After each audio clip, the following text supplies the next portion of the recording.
चिताओं पर लगेंगे हर बरस मेले, शहीदों की चिताओं पर लगेंगे हर बरस मेले, वतन पर मरने वालों का यही बाकी निशान होगा। सबसे पहले तो मैं उन अमर शहीदों को श्रद्धांजलि देना चाहूँगी जिन्होंने हमें इस आज़ादी में सहयोग दिया और हमें आज़ादी दिलाई। सन 1947 में भारत आज़ाद हुआ और इस भारत के प्रथम प्रधानमंत्री के रूप में जवाहरलाल नेहरू ने लाल किले पर झंडा लहराया। इस आज़ादी की लड़ाई में हिंदू, मुस्लिम, सिख, ईसाई सभी ने बराबरी से भाग लिया। शहीद भगत सिंह, तात्या टोपे, रानी लक्ष्मीबाई, टीपू सुल्तान, सुखदेव, राजगुरु आदि शहीद हुए।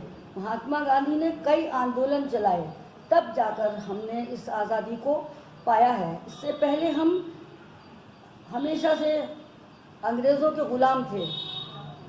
इस आज़ादी की रक्षा करना हमारा कर्तव्य है।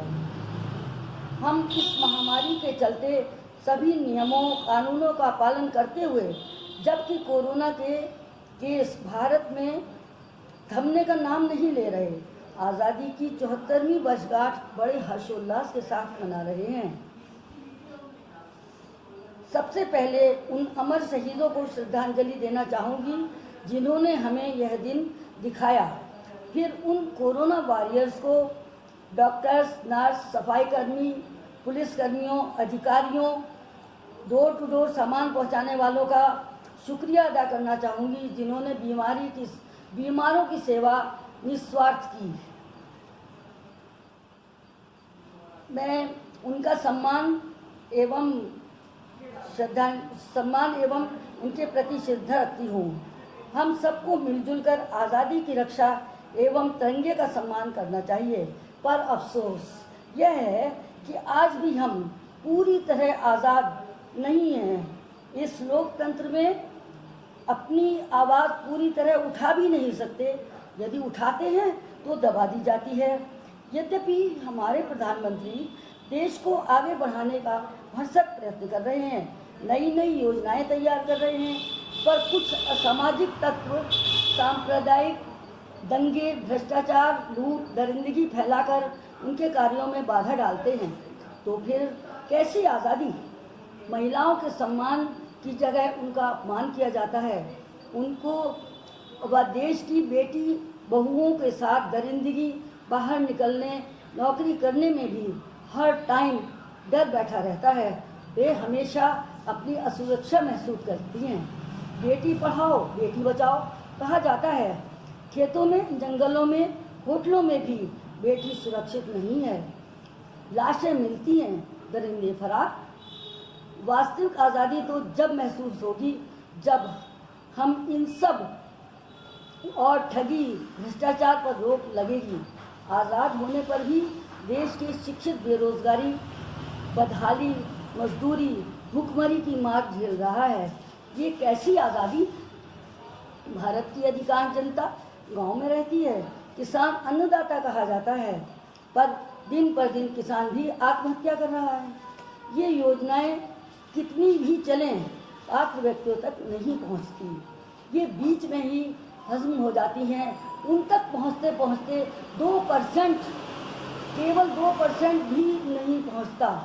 कुछ बीच में असामाजिक तत्व ठग चक्कर काटते रहते हैं। ज़रूरतमंदों को ऑफिस तक पहुंचने ही नहीं देते, बाहर से ही उनका सौदा शुरू हो जाता है। इसमें जो अशिक्षित वर्ग है, मजबूर वर्ग है, वो चक्कर काटते काटते ऑफिसों से थक कर बैठ जाता है और योजनाएं अपात्र व्यक्तियों तक चली जाती हैं।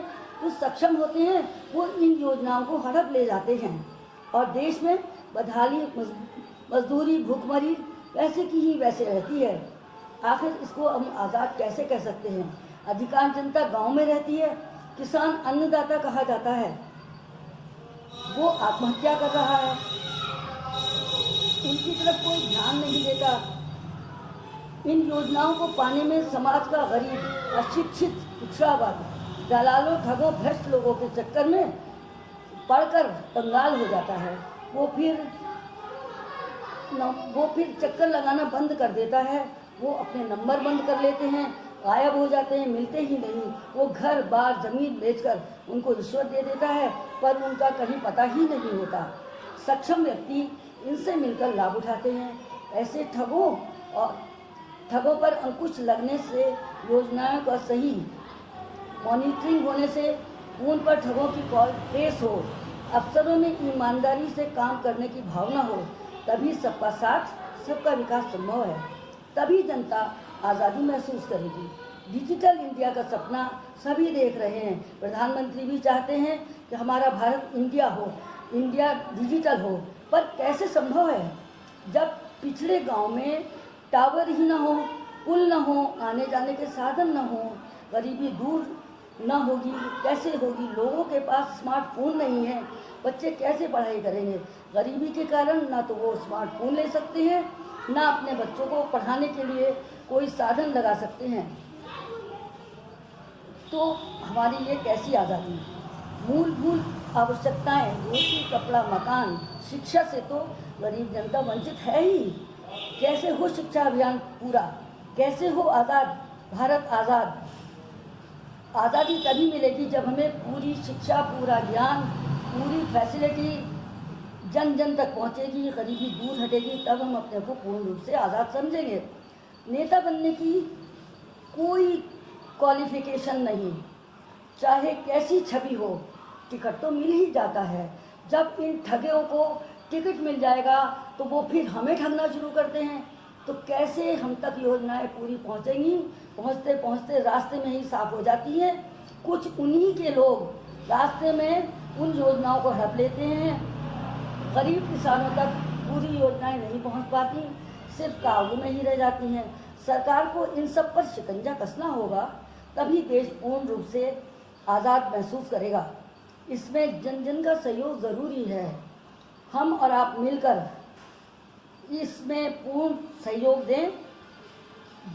देश का माहौल बदलना होगा, मिलजुल कर आगे आना होगा, तभी हम पूर्ण रूप से आज़ाद होंगे। जय हिंद।